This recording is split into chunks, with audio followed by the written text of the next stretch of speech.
Let's go. This is turning into one of the weirdest shows I've ever done. What's up, people? I'm here with Will Noonan today. For those of you that don't know Will Noonan's a Boston comic. I've been friends with him for probably like, eight years. Yeah, like I think I've been doing comedy for 9 years, and I say I met you when I was about 1 year in.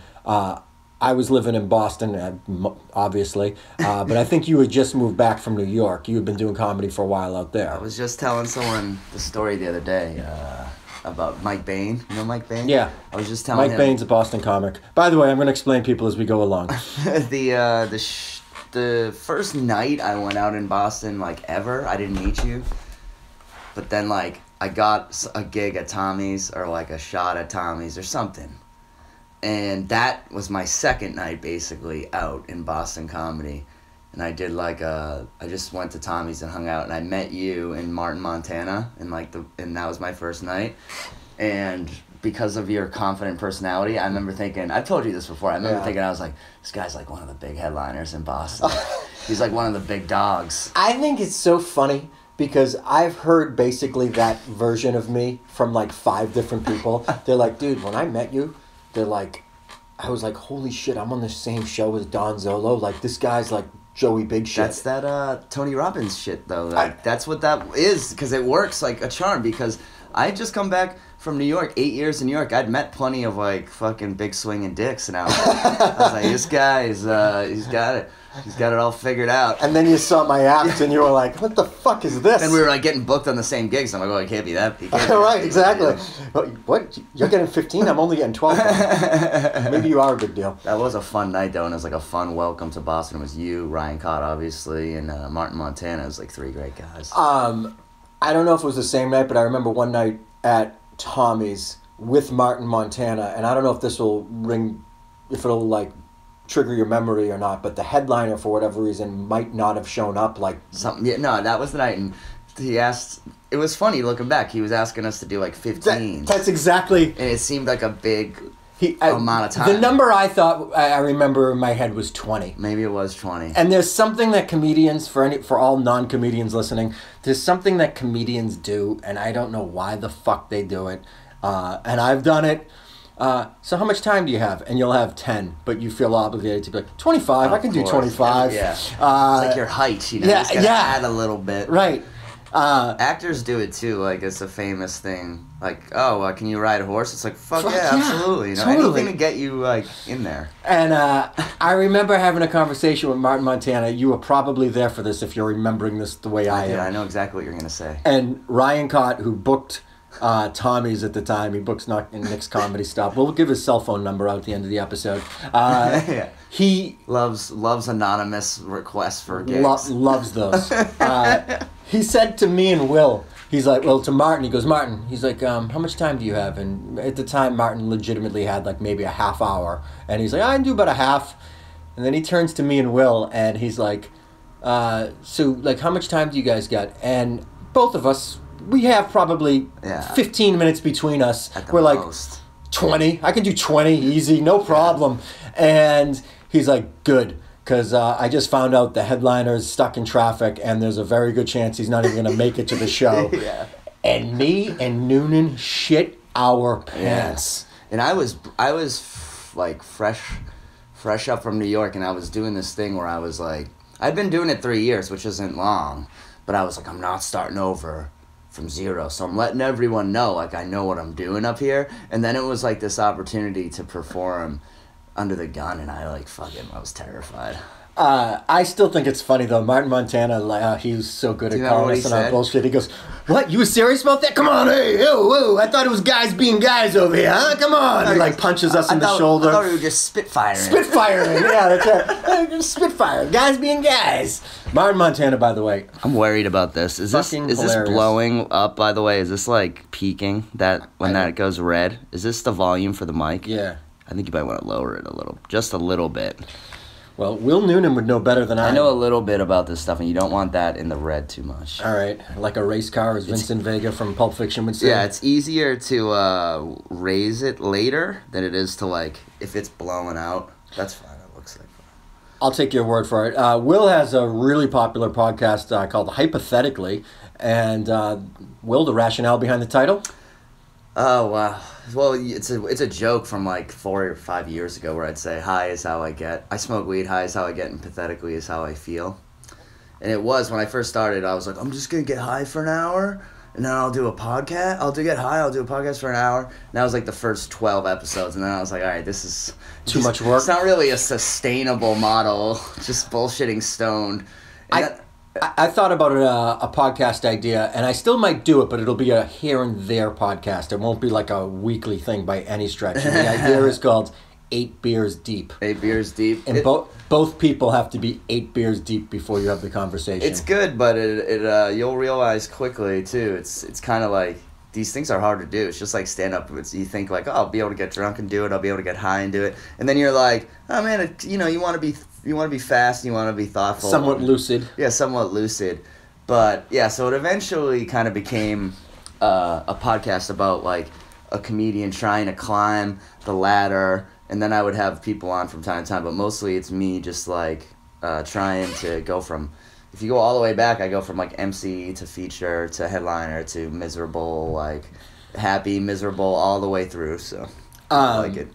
Will's podcast actually kind of inspired me to do one, because I'm like, you know what, I'm like, maybe I should do a podcast, but his podcast is pretty popular, and he generates a ton of fans through it, and it's like, he's got, like, his own little, I don't know, I'll call it a subculture. It's pretty cool. A lot of that is...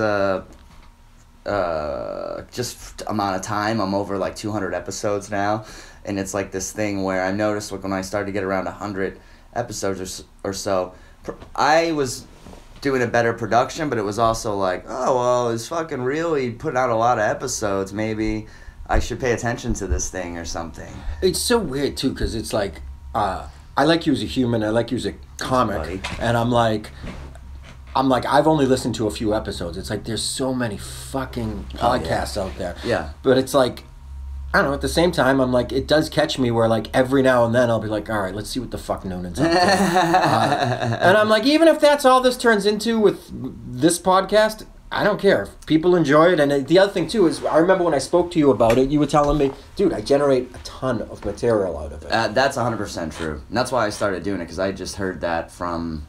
listening to Joe Rogan and like Bill Burr on podcasts, saying that that's what was happening to them. They're like, all right, I'm putting out a lot more material this way, and also like even more than that, I feel when I started doing it, I'm way better on stage. You're just like, all right, I can riff, like I can bring this back around and make it funny at the end. I want to come back to Rogan and Burr in a second, but dude, I've started to write at least an hour a day. I made a commitment off of listening to Joe Rogan's podcast. He always talks about this book called The War of Art, and he said how much it helped him. Art of War? No, Art of War is Sun Tzu. Yeah. Some dude, actually the dude that wrote The Legend of Bagger Vance, flipped the title. He flipped the title. That's fucking funny. And he wrote The War of Art. Now think about that. Yeah, I thought you were just being a dum-dum. But no, it was like... I was like, Don, let me... It's the Art of War. Donald. Which, think about that, though. Just, he flipped the words, and all of a sudden it becomes brilliant. Like, the bestseller. And think about the title. It's The War of Art. Anybody that's creative, it's like I'll ask you, how fucking frustrating is it to sit there and be like, okay, I'm going to write a joke. I'm going to write... Dude, it's hard. Look at my thing right there. It's circled with 4 exclamation points, because that's like the hardest thing to do out of all the things on the to-do list. It's easier to like do taxes. Yeah, dude. Like it's so intimidating. Like a lot of people be like, oh, I don't want to go to the gym. Dude, I don't care if you're out of shape and you're intimidated by the gym. The idea of sitting down in front of a blank pad and being like, let me throw out some gems real quick. Like, it is so intimidating. Yeah. But I'll give you... That's why so many comics are like, I write on stage. It's because they don't. It's because they don't. They fear that moment, I think. And let me tell you, there's very few comics, I think, that can write from the stage. I think it takes a while before you can get to that point. You got to be like a Biggie Smalls, whatever Biggie Smalls is to rap. Like you got to be that to comedy. Like I hear Bill Burr and Louis C.K. talk about writing from the stage, and I'm like, they can do it. But even they don't. I don't think like they write in on paper too. Like Patrice O'Neal would be the kind of guy I'd be like, yeah, you write on stage, bro. Yeah. Like you're just a fucking great personality. Well, I always think about this too. It's like, despite how fucking awesome some of these guys are, like guys like Patrice or Burr or CK or whatever, it's like I always think about this. There was a time when they sucked. Yeah. Everybody sucked at I some saw point. Bill Burr bomb like 3 times. Like How long ago? oh, when I was 18 and Okay. even younger. But I saw him bomb at Emerson College.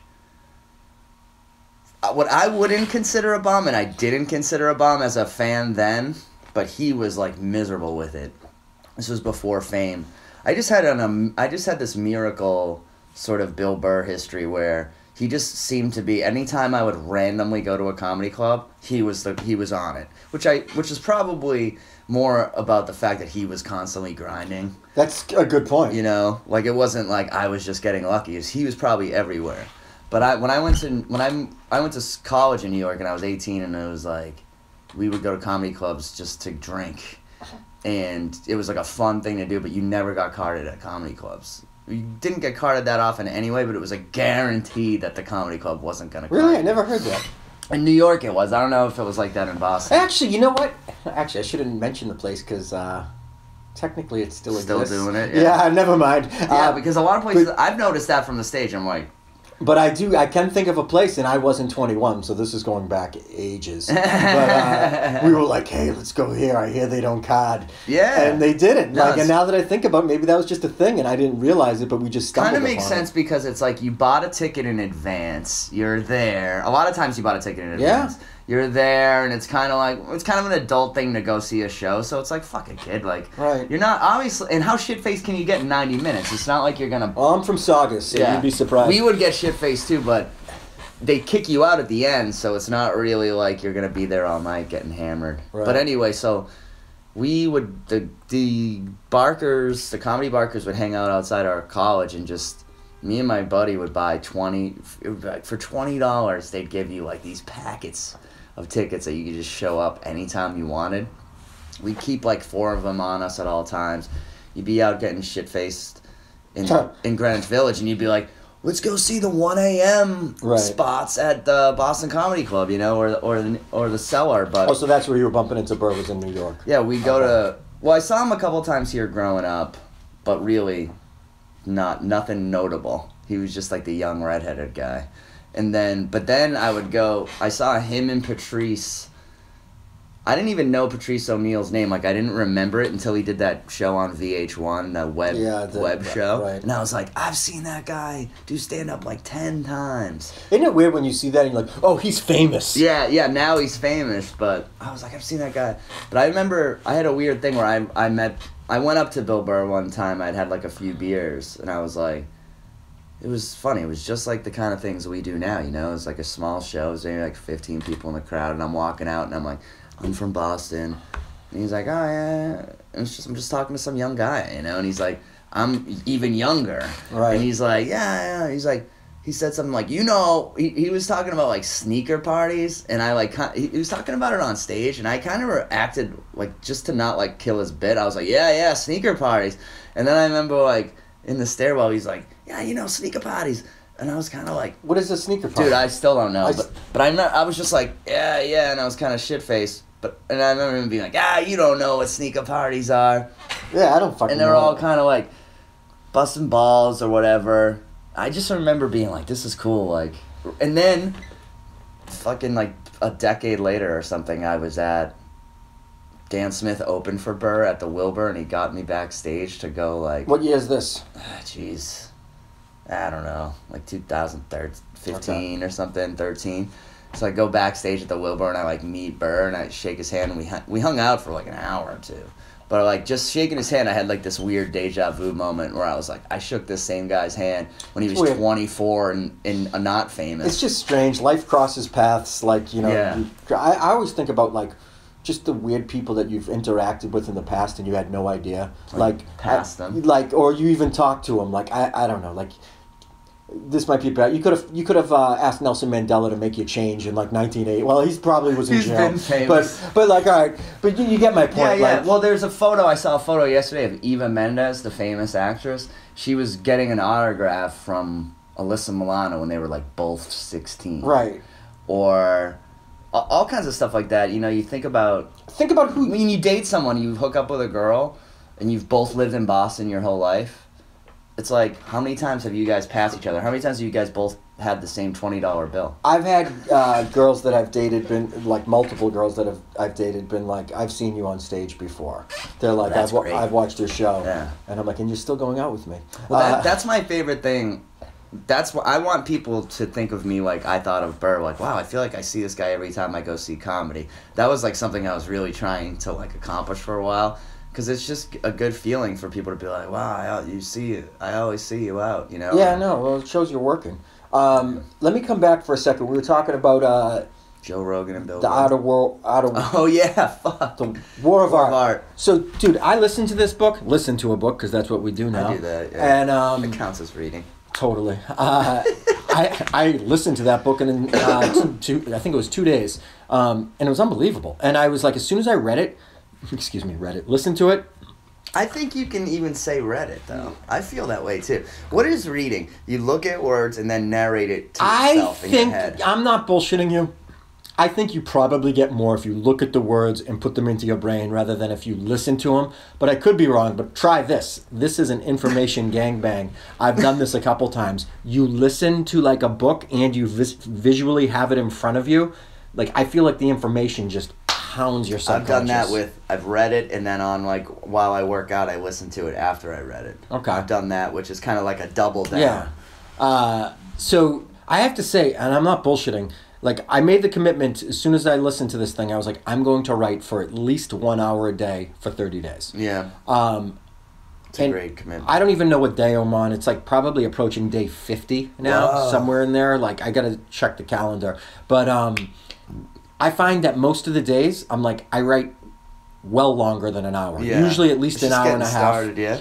Just getting started. And sometimes I go into the 3 hour range. And here's the other thing that is so powerful. This dude says in the book, he goes, if you're a firefighter, he's like, you go to the fire station when you're scheduled. Yeah. He's like, if you're a cop, you go in when you are supposed to go to work. If you're an artist, he's like, you go to work every day. It's true. what you're supposed to do. That's the hard thing. Yeah. And I was like, he's got a point. And this is the line he said. He goes, I just wrote for 4.5 hours today. He goes, will I use one thing that I wrote today? No. Oh, he goes, shit. Is today a success? 100%. He's like, I am a writer, and this is what I do. Yeah. And I was like, wow. So I found, first off, there's some days that nothing comes out that I'm going to use, but there are some days I'm like, holy shit, I think I literally just picked up 5 new minutes of material today. But the process of writing, I'm like, I found I'm happier. Like, like it's therapy. It's like, yeah, that makes a lot of sense. Do you go somewhere to do it, or you do it at home? I do it at home. Sometimes I go to a Barnes and Nobles.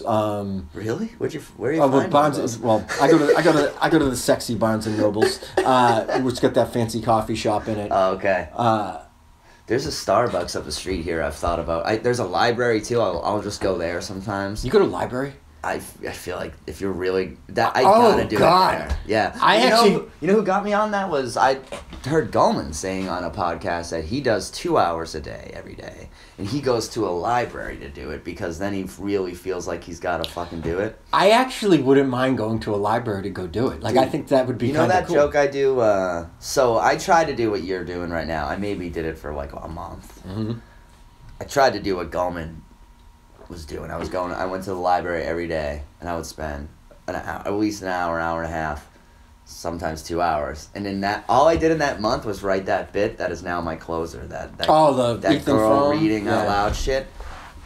And I would honestly, I think, grading my own shit, I feel like that's the greatest bit I've ever come up with as far as like. It's up there. It's clean. It's like I can close with it.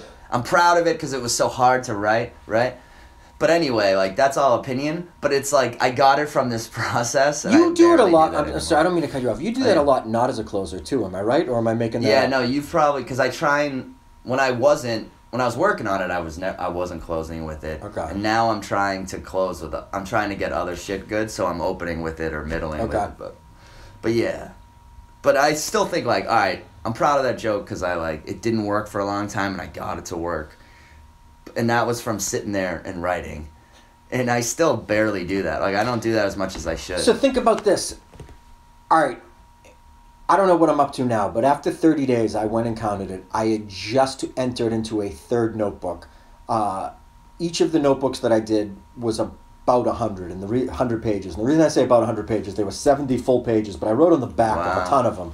So that's 200 pages that I wrote in 1 month. In longhand, too, not typing. Huh? Right. Wow. Which, by the way, I'm convinced creatively is way better for you than typing. I've heard stuff, and I'm not smart enough to explain it, but something about how the neurons attach to everything going to your hand, to your brain. It just wires you to do it. That's interesting. My homeboy Tony Robbins told me that. I believe it. I watched that documentary about him. It completely changed the way I thought about him. Dude, I enjoyed that documentary a lot. Even if he's not for you, he's not what so many people that just view him from the outside look like. Yeah. Well, drink this Kool-Aid. Yeah, it seems like corny as fuck. Especially, I think it does seem corny. I think he was misrepresented in those old ads that were on TV in like the 80s and 90s. I remember having bad feelings towards the guy from watching. It was either Tommy Boy or Black Sheep. Or Shallow Hal. Was that? No, the one with he's good Spade in that one. and I used to like him. Chris Farley, where Chris Farley gives like a quick 8-second motivational speech, and David Spade looks at him and goes,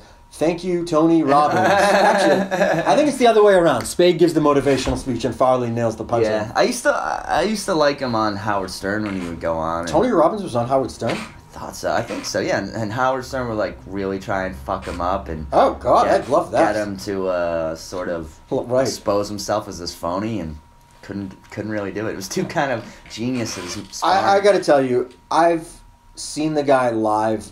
I don't know, I've probably been around him 10 times, and I've actually spoken with him. I've actually been on stage one-on-one with him, and I know this is going to sound crazy. There is a level of authenticity to this guy that just seems off the charts, and he is such a good, kind dude that's the one thing I kind of have a problem with. I'm like, who the fuck is this nice? Yeah, it's true, yeah. It's I almost have trouble believing that anyone is this caring towards other humans. That's what I got watching the documentary, too. That's the thing that I'm like, is anyone this nice? But I don't know. He certainly seems like there's My thing with anyone in that sort of job or that career, I'm always like, all right, I'm a comic, so I know at the end of the day, I still have to cash checks and book myself. There's a part of this that's art, but there's a part of this that's business and making money. Well, he says that in some of his stuff. He's like, there's a business portion to what he does. That's the part where I'm like, it's cool that you can make money doing this, but now you're a millionaire hundreds of times over doing this. At what point do you care enough to start to not do that, To not just be the superstar that he part of it you got to have ego to be that guy. He must have a big ego. It's weird. He comes from a place, and I say, this is kind of what he says, and what he I'll say this, he walks his talk. He certainly seems sincere when he says this, and all his actions match it. He's he does everything to help other people. He's the secret to living is giving is one of his main philosophies. But at the same time, it's I don't know. You're an international superstar. How do you not have a giant ego? Yeah, you have he's a human. Staff, planes, all that shit, It seemed like he kind of could be... I mean, he came off good working with his own staff, but that's the thing. I mean, I think of that even when I'm on a way smaller level, even when I'm in church for a wedding and the priest is talking, I'm like, this priest fucking loves this attention right now. Or I see him doing bits, you know what I mean? And I'm like, he feels like he's losing him. He's trying to get him back. And I'm going, this guy's doing a good thing with his life, but it's just as much about him as it is about any of us. I kind of get it in some way. It's I'd like to sit here and selflessly tell you that, oh my God, I go to the stage because I like to make people happy. Yeah. Well, you know what? There is absolutely an element of truth in that. Yeah, there's also a part of me that likes to pound my chest after a show, not publicly, but in my own brain, oh my God, did you just hear how they were laughing nonstop from... I would say I do it to make them feel good, but I do it to make me feel good too. Right. It feels so good to do comedy and do it, especially when you're doing it well. Dude, when you get a laugh that's overwhelming, oh my God. Is there anything better than that? An overwhelming laugh. Not I prefer it. I prefer that. I've gotten more and more uncomfortable with the after show praise. Like, I just don't dig it as much as I used to need it more, and now I'm kind of like, I don't know, like, I still like it and everything like that, but I feel like I'm asking for it or something. If you stick around. If I stick around or do anything, I love it when someone grabs you randomly, like you're buying a cup of coffee and someone's like, I saw you, I had a great time. That feels good, but when I'm still hanging out, especially that's why selling merchandise or something like that. Well, selling merchandise, I get your point. You're sticking around. It's like, oh, am I sticking around so I get a All right, how about this? When someone you're standing outside of a show you just performed on. Someone walks out, you make eye contact with them, and you kind of expect them to say something, and they make eye contact with you, and then they just walk by you. And then you go, they didn't fucking say anything. Yeah, that's the moment. I hate that more than. It's like not worth it to go through that 10 times to get like one or two people being like, hey, good set. Well, the other thing too is I'm always like, is it even worth any praise if you feel like you had to ask for it? Yeah. Like if they seek you out, I think it's a valuable thing. But it's like if you have to stand in front of them and make eye contact, it kind of loses some of its luster. That's why it's nice to just kill from the stage and be like, it's like a sport in that way. You're like, I know I'm hitting baskets. You know I'm hitting baskets. Like, we both see the basket. We both see the ball, like, swishing. So fuck this. Talking about some praise that you get and you the way that you feel good about it. I always remember, this is one of the funniest things. I was in L.A. and I went to, I think it was like a Chipotle. It was definitely a burrito place. But I'm pretty sure it was Chipotle. And the dude making my... Chipotle? Is that how you say it? Yeah, what Isn't it Chipotle? Isn't that how you pronounce it? I think I'm doing it right. I don't know. Am I? Well, let's do whatever. We should do a Twitter vote after this. You say it and then I'll say it. Those of you that want to take part, I say it's Chipotle. And I say it's Chipotle. Tay. So I've only eaten there once, so you're probably... well, you're a fool. So I go to Chipotle, and it's in L.A., and this dude who was making my burrito looks at me and he goes, hey, you're a comic, right? And I was like, yeah. And he's like, oh, man, I've seen you before. He's like, I really liked it. And I was touched. Like, it felt nice that he remembered my set, because I was like, oh. You know, he threw out... This was in L.A.? This was in L.A. And I was performing in LA too, so it's not like I was just... That's actually, though, I would say that's even more of a bonus, because that's harder to get noticed in that sea of people. I'll tell you a more embarrassing one in a second. It's more of a novelty to be a comedian in Boston than it is out there. I guess that's true. But this dude, so I'm ordering my food, and I step down the assembly line that is the Chipotle ordering process, and... The next person was like, would you like sour cream cheese or guac? And I was like, I'll have guacamole. And she goes, it's $2 extra. And before I could say yes, the dude that made my burrito goes, nah, he aight. And I was like, fucking A right, am I? Guac, that's like the... I was like, I'm guacamole famous. Guacamole famous. Chipotle. The L is silent. That's pretty good.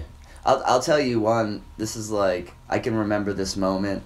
Like, isn't it stupid, these ones that you remember? Oh, this one is really stupid. This one is like stupid as fuck. I might have been doing comedy 2 months, 3 months. I was in New York. I was in New York, like, just being a shit-faced. Like, I was just getting shit-faced and going to open mics. But the beauty of New York comedy, as opposed to Boston comedy, is, like, you can just kill it at, like, your first open mic. And guys go, like... There's so much shit that guys are just like, come down to my room Friday. Come down to my room Saturday. And in your head, you're thinking... I'm famous. I'm on the Saturday show. I'm on this...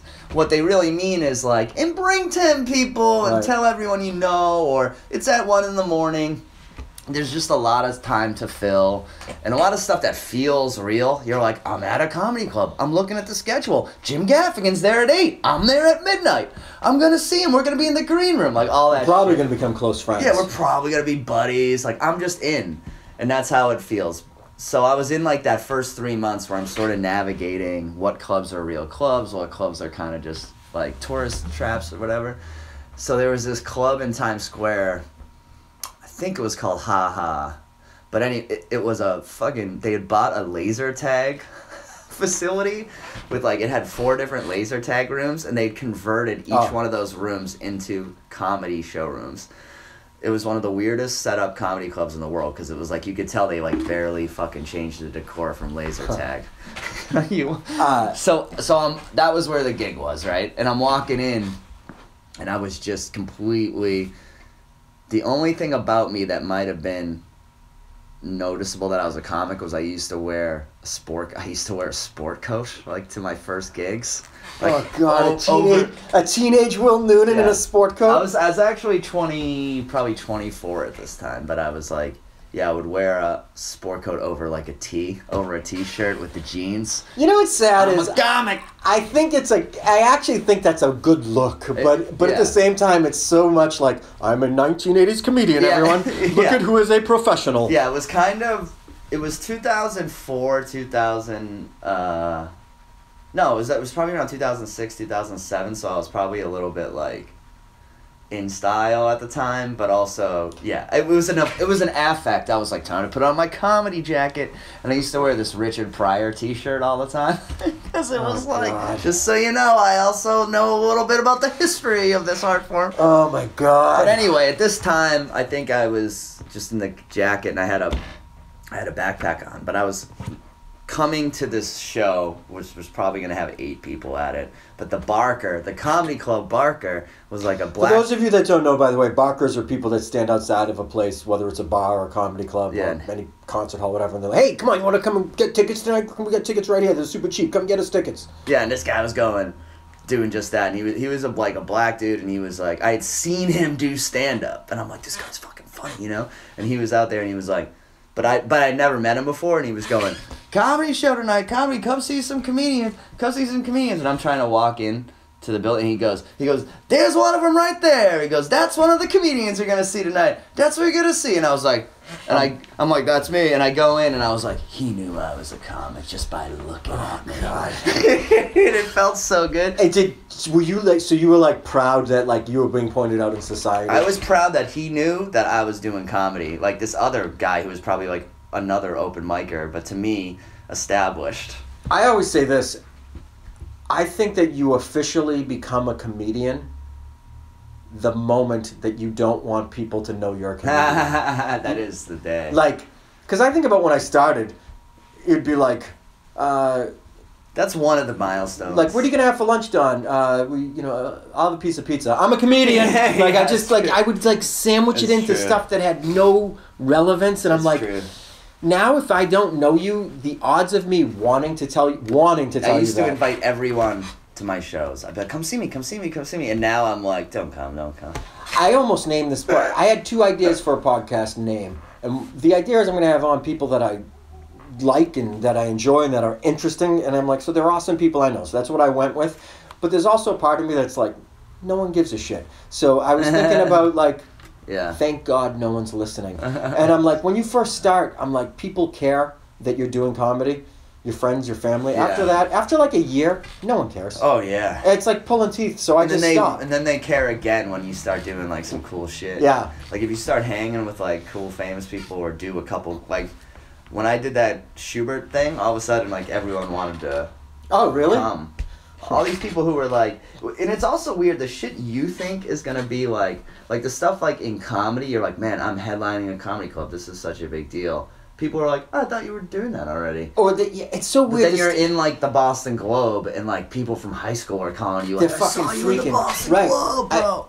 I've had things that I'm like, I so view as not a big deal in the least.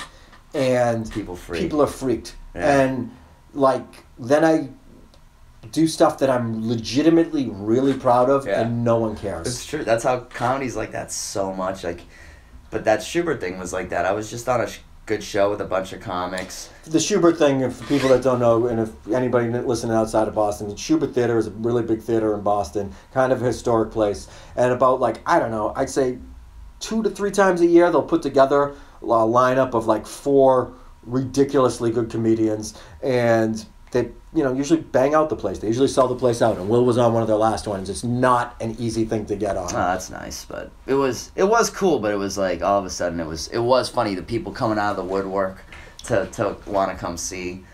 I don't know, you just reminded me of something I do all the time. I don't know if this is like something you do, or all comics do, but I'm one of those people who, like, once I do something, I'm like, it's not shit. It's like not that big of an accomplishment anymore.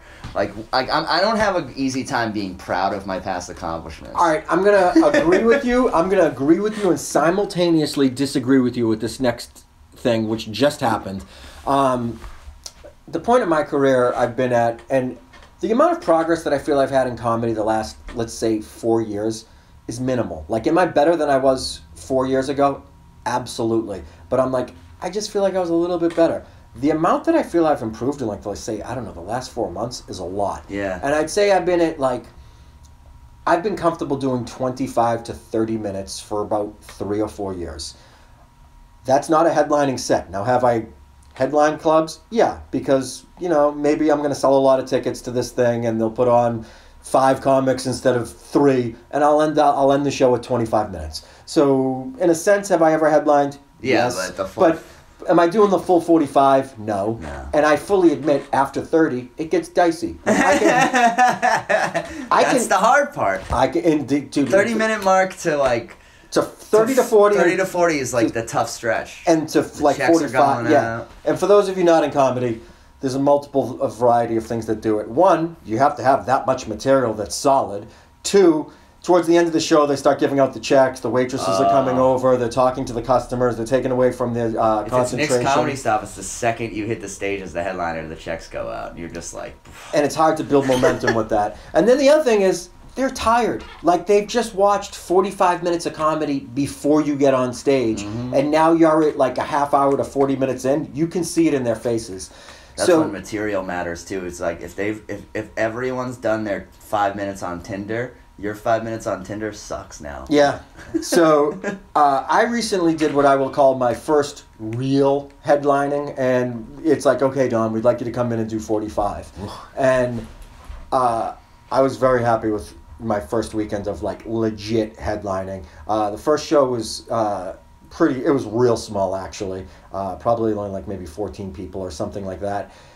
The second show was, the following night was sold out, and...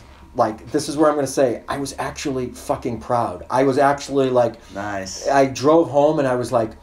I went and I did, like, 50 minutes, and it was, like, 50...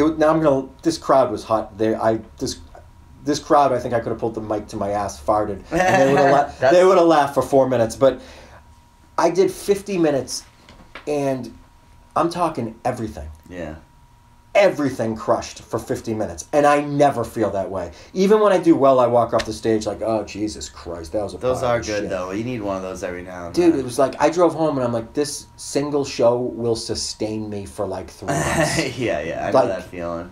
Absolutely. But I know that feeling, and that feeling... Like, when it comes to comedy, I don't know. Sometimes it's just like a fleeting sort of... yeah. You know? Because then you're just like, what now? Like, what am I going to do next? How many times do you do a great show and it's, like, awesome and you feel really good about it? And you go and you leave and you're like, by the time you hit your ride home, like, you're not even home yet and you're like, okay, I feel normal again. I'm not elated. Yeah. You know? It's such it is a drug. That's when it becomes like a drug-like thing, because you're like, all right, I was so high... Half hour ago, and now I'm not, and you can see why guys probably get into, like, coke and heroin and stuff, because they want to feel that way. But for me, it's a bummer. What bums me out is, and I'm trying to, like, work on it, is I'll say things like, all I want to do is be on this radio show with this guy, Kumia or something. That's all I want to do is get that gig. Then I'll get it.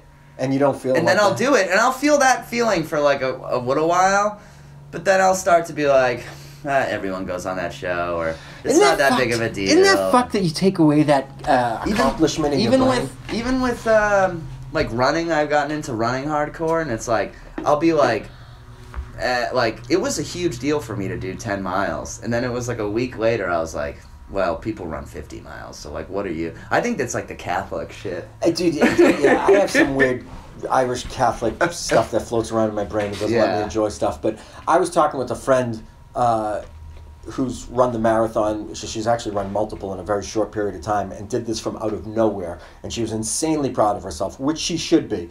And I was saying to her, I go, yeah, like, running the marathon, I go, it doesn't do it for me anymore. I'm like, I've run it 3 times, and I'm like, Yeah, I don't know. Like, Yeah, I don't give a shit anymore. I'm like, there was a point where I did. Yeah. But It's weird, right? I think, though, as much as I kind of dislike that part of myself, I think it keeps me from, like, one of the things you can say about people from Boston, they're not going to sit around, they're not going to walk around most of the time being like, I'm the shit. I'm fucking, there are people like that. There are people that do that, but there's also, it's a currency here to be like, that guy's the fucking mayor, but he doesn't act like the fucking mayor. Oh, you know what people I mean? love He's that. a good shit. Oh God, people. Bill Burr, I think one of the reasons why people love Bill Burr so much is that he keeps himself in a very tight. Like, I don't get a check. Hollywood vibe. He from does him not at all. put on, even when he catches himself doing it, he'll like shit on himself for it. Almost to the point sometimes where when I'm listening to him, I'm like, dude, like, we get it.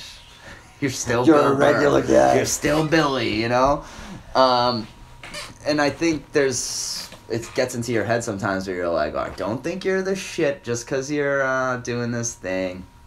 There's other times in comedy, though. I remember hearing Mike Tyson talk about it on Stern, another Stern interview. He was like, I don't do a good Mike Tyson, but he was like, sometimes, like... That is a terrible sometimes Mike Tyson. sometimes I feel so sad.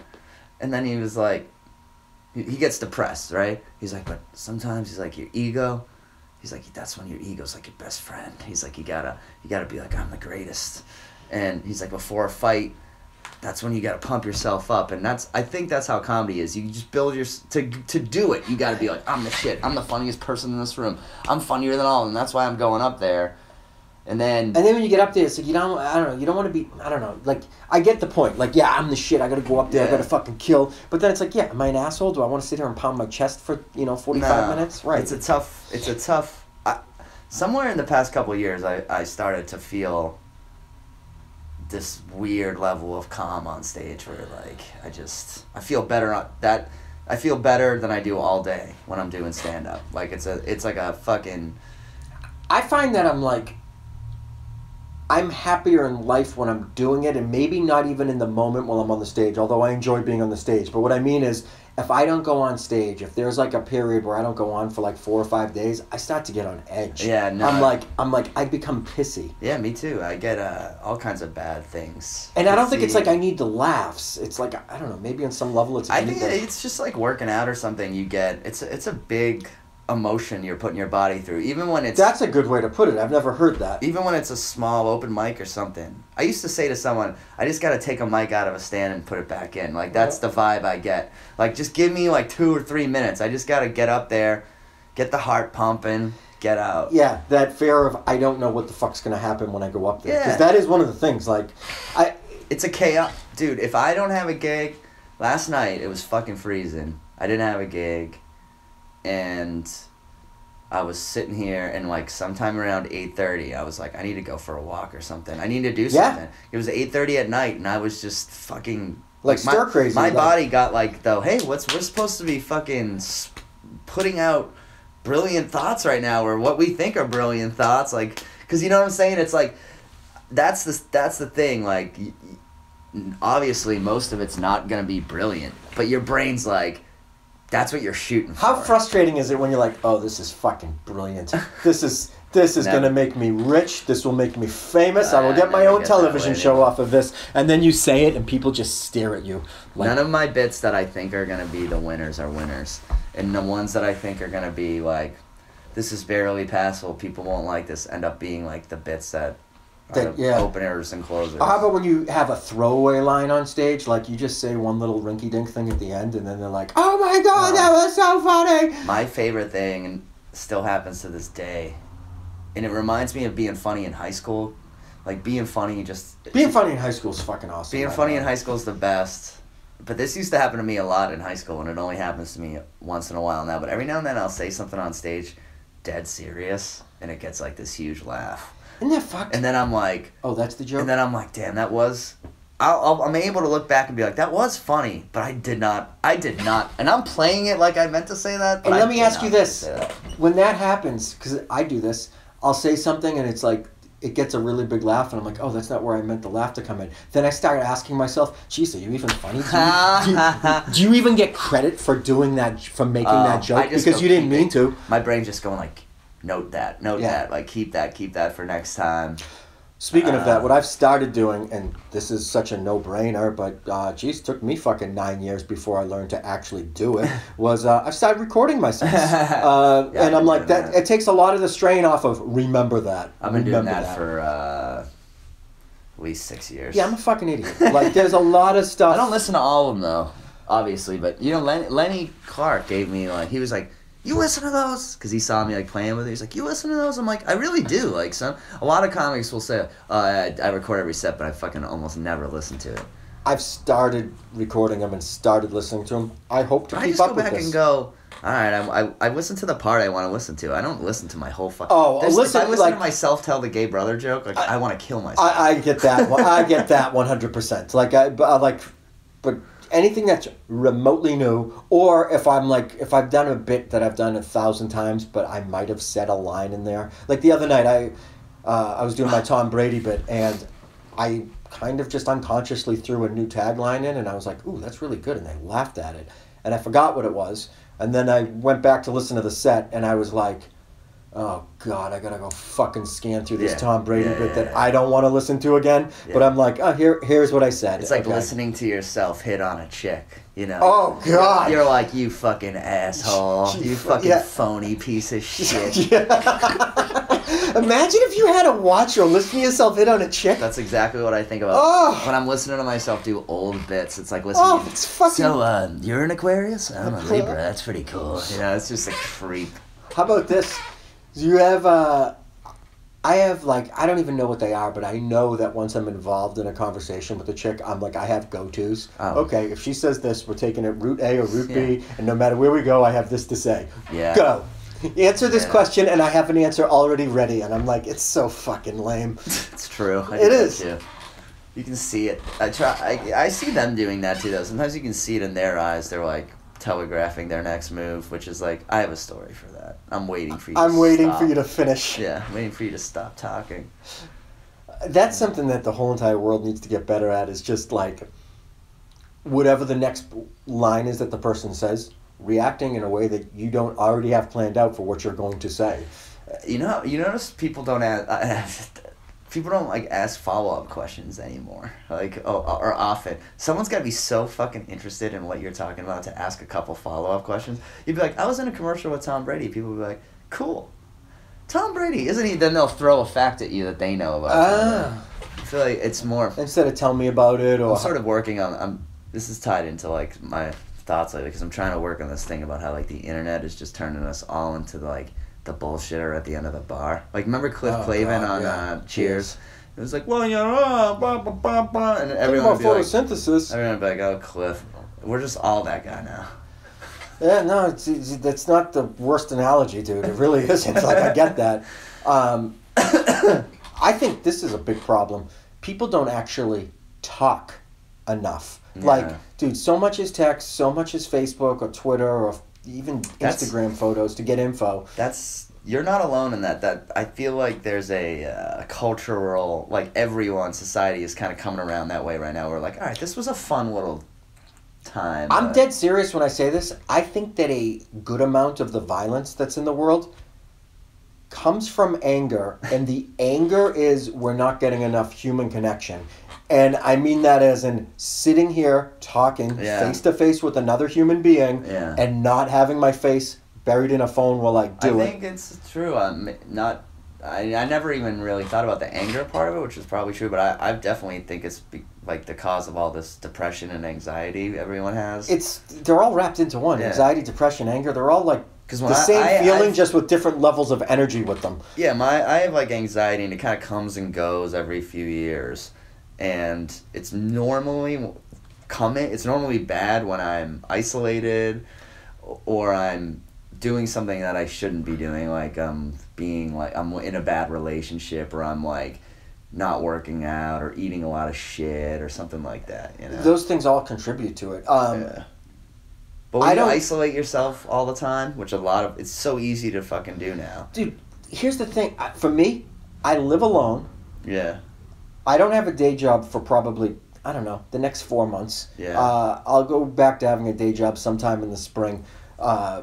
I can sustain You myself. play pro baseball. We get it. But here's the thing: I live alone. I don't see people in an office or like out in society for like in a job for a good 4 months. Yeah. My nighttime job is I go and tell jokes that I'll be on stage talking with people, but how much interaction am I having with the actual humans? Not It's too other much. comics mostly. That's it. That is fun. And I'm like, I find myself, I'm not bullshitting, during the day, I'm like, well, let's, we got to make a trip to Dunkin' Donuts. I have coffee in the house, but I'll go to Dunkin' Donuts so I can talk to the person. It's kind of true. I used to do that kind of stuff in New York a lot. Like, you just go out just to see people. Just to interact. Yeah, let's see what they have at Marshall's. I'd like to see the other humans. No, I mean, I think about it. I was looking at running clubs to join last night. Running clubs? Jesus Christ. I was going. I try though. I try and like go to like things. I was like, I need to do stuff outside the comedy community. I was thinking about doing one of those things like Meetup, just to like meet other humans and see if it's fun in like in an environment where like we're all here to do this thing. I'm like, maybe that's what I should do. I don't know. I was thinking about doing something. I saw like my buddy volunteers. He does like volunteer stuff. That looks fun. I'm always like, I need to do stuff. All I hang out with is comedians. Does volunteering even count though if you don't put it on Facebook? I know. I always love the charity all work that posts. shit, dude. God, fuck yourself, you and your The whole posts. like the chicks in their like college trip to Africa. It's like, dude, you fed one kid, you got a photo of yourself doing it. Now it's just every throwback Thursday is like, remember when I was in Africa feeding people? The thing about feeding hungry people is you learn that you're really not that hungry, and it's like, all right. It must be so great to be these African kids who are like, I wonder what busload of hot white chicks is coming in today to take photos with us. What Super Bowl champion T-shirts are we gonna get today? Which, by the way, I was always thinking about this. There's been, I don't know if you've heard this, but there's a take that in comedy, like that in like African countries, people think Jim Kelly is the greatest quarterback ever. Yeah. And I was like, yeah, that's true, because like he's lost the Super Bowl 4 times, so those T-shirts end up in Ethiopia or Bangladesh or wherever they end up. But I was like, those kids also think that Tom Brady's only won 2 Super Bowls, and I'm like, I want to take part in a mission a fair life where I go over and I educate those children that he's got 5 and counting. You fucking know that. Tom, terrific, man. Did you see that dude? Did you see that dude he asked some model out on a date on Twitter during the Super Bowl? He was like, if the Patriots come back, will you go on a date with me? And the model was like, yeah. Really? And then obviously we came back and won, and her tweet was like, I guess I'm going on this date, like never count out Tom Brady, right? So then they go out on this date. She takes him courtside to like a Knicks game or something. He's like a good looking dude. Like I think I have seen this, but I didn't know that there was a Super Bowl bet. But I think I do know it was all from Twitter, about. and it was all because of Tom Brady and the Pats. And it's like, so he shows up like muscular dude, like well dressed dude, and they're sitting courtside. They look like a fucking superstar. They look like couple. they belong Right. together. So that was that. They just went on another date. So the Super Bowl bet just got him a date now? No, like they went on a date, and then now they're going out. Now he's on another date. You're saying now they're going on another date. He's like on another date, and she put a photo of the two. They're clothed, but they're in bed. That's the picture I saw. And I'm like, this dude owes Tom Brady, like, yeah, no and shit. Belichick and everyone, like, at least, like, one roll in the hay with this supermodel. All right. Dude, the entire offensive line, at least. You're spot on that. But here's a life lesson for all you out there. You never know what you get by asking. That's right. Like, I always think about that. It's like, a lot of times you just have to ask. When I used to do that show at Nick's, like, a lot of us have booked shows at Nick's, like, I had mine was like Will Noonan and Friends. It was like when they were doing Nick's Nickel Comedy Night and all those kind of things. I had one, and whenever I would just look at who was like coming to town, and I'd be like, famous comics, and I'd ask them if they want to do spots, and every now and then someone would be like, how'd you get Nikki Glazer or Gallman to do your show? And I'd be like, I just asked them.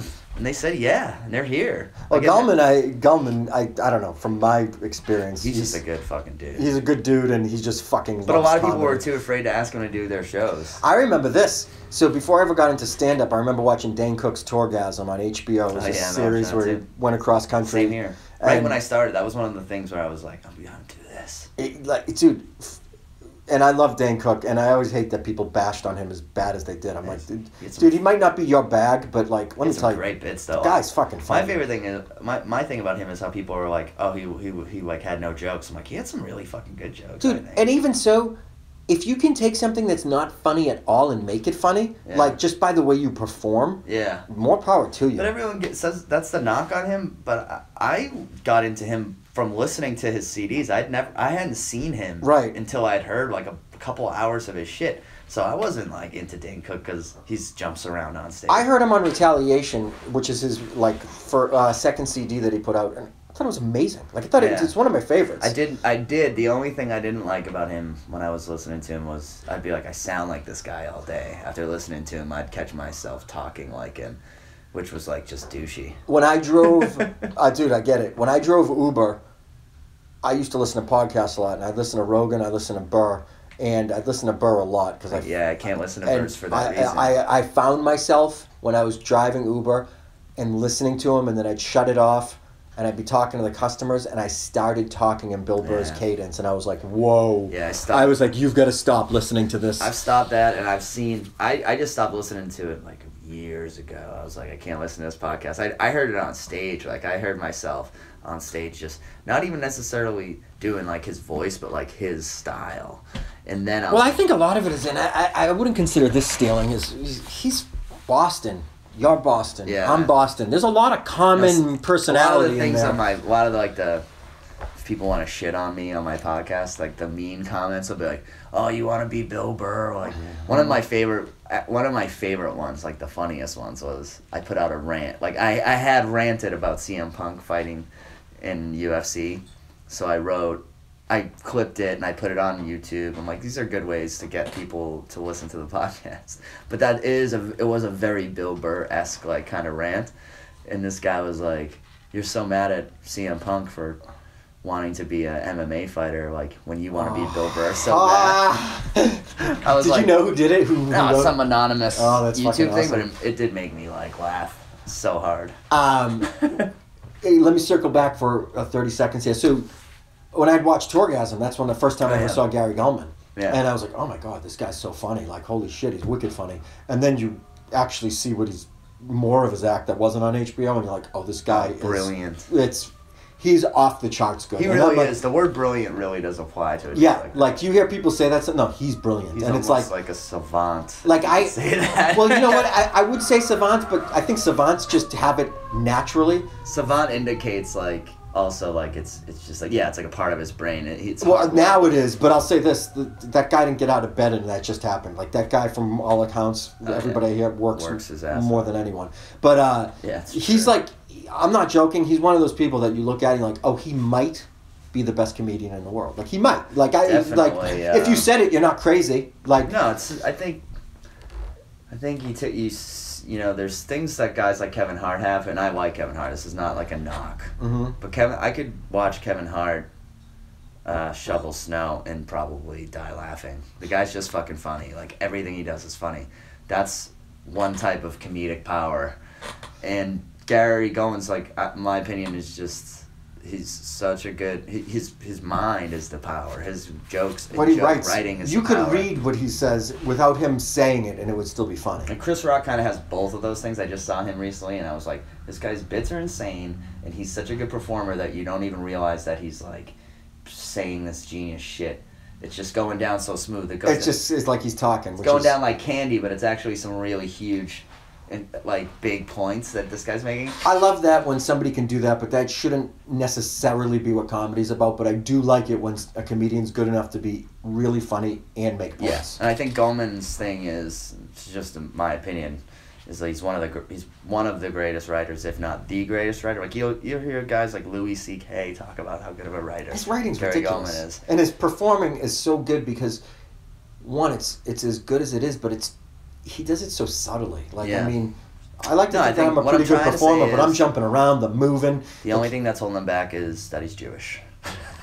I'm still trying to put an end to that. But I remember when I got my first weekend at Nick's, I was moving to LA, and I positioned it to Nick's. I said, hey, can I put on a showcase show, my own weekend showcase show where I pick the comics, and I'm like, and I'll call it Zollo Palooza, and I'll throw it as my going away party, and I'm like, I guarantee I'll pack the place. And they were like, yeah, that's a good idea. Yeah. We'll do it.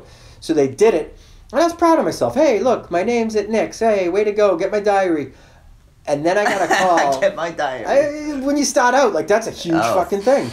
Absolutely. It still makes me happy every time I see. And I remember I got a text. I think it was a text. It might have been a call. But the point of it was hey, Gulman wants to come in and do some time. I told him I'd clear it with you.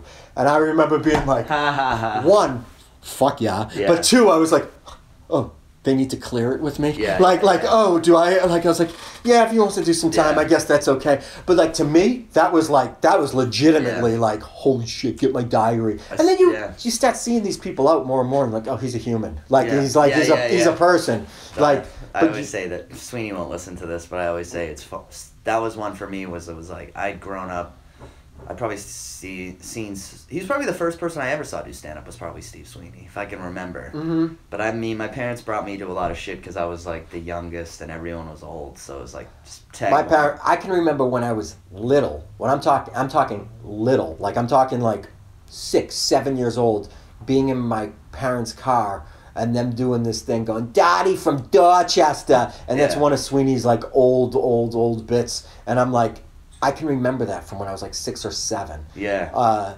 But like, there's names. I always think it's funny. There's just names that I knew before I ever went to a stand-up comedy club. Yeah, exactly. I knew who Dick Doherty. Steve Sweeney, Dick Doherty, Lenny Clark. Yeah. I knew Mike those. McDonald. I knew that. I knew his face and name. I wouldn't be able to have picked those guys out before I got to know them. Yeah. But like, Sweeney, I would have. I knew those names. I just knew the names. My dad, he's a cop, and Sweeney did every single year would do like some family cop benefit thing. It was always he always killed, and I probably didn't understand half of what he was saying, but I was just get caught up in the laughter. Look at this guy, like one guy with a smirk on his face, like slaying this room.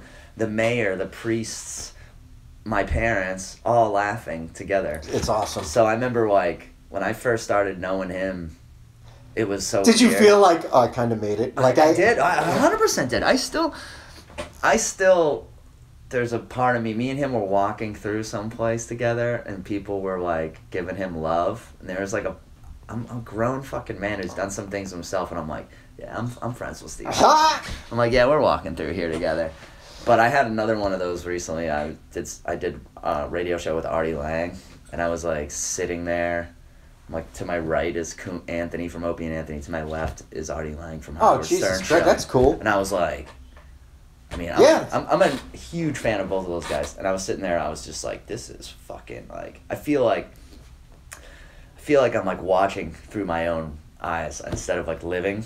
Like no, I get it. Right, I get you're third person. Shit. Yeah. And I remember thinking like, I wish I could just like, because it's that same thing we were talking about earlier. Mike Bain said this too when he was on my podcast. Is like, you want to have a threesome your whole life, and then you have one, and you're like, it was pretty fucking awesome. Wasn't as great as like a threesome because it was real, and it's the same thing. Like I was there and I was loving it, but it was still, I had to work. I had to be funny. I had to be myself. And then you just realize, like, we're all guys here. And then by the end of the day, you're like, Artie's a good guy. Kumi is a good guy. And now they're in your box of people you know. I also think that it takes a few repetitions of being around those people before it becomes, I don't know, like I'll call it second nature, or you just treat it as they're humans. Like I can see the first time you're around Sweeney, people like that. That's what I say with Sweeney. Eventually, he texts you too much, and you're like, all right, you know. I get it. And that's when you've really come full circle. I think about this whenever I have like something that I consider to be a big show, or something that's like big in the world of entertainment.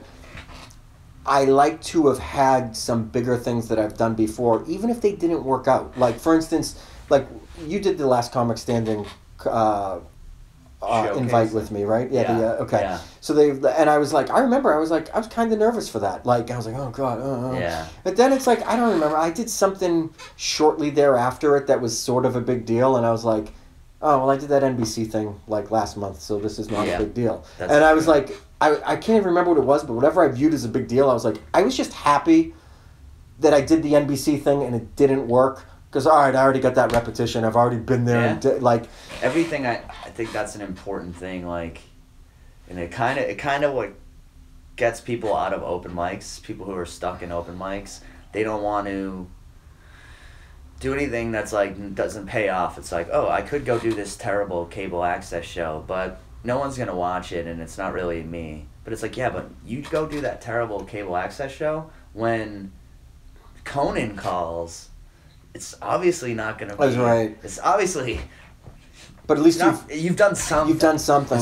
You're not going from fucking nothing. I remember I used to do that. I don't know. You probably did the unregular radio show, yeah. And I was like, it wasn't because I was like, oh, this is gonna make me famous. I was like, let me get some practice reps. doing radio. All that stuff, man, and bringer shows too.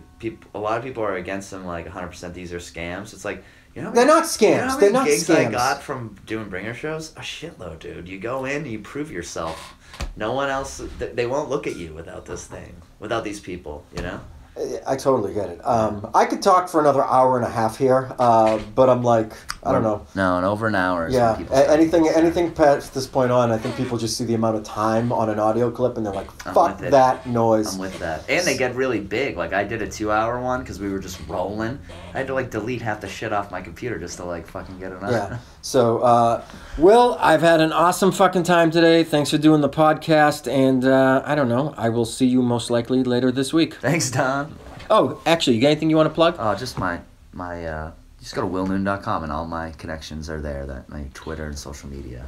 willnoonan.com, pussies. Talk to you later.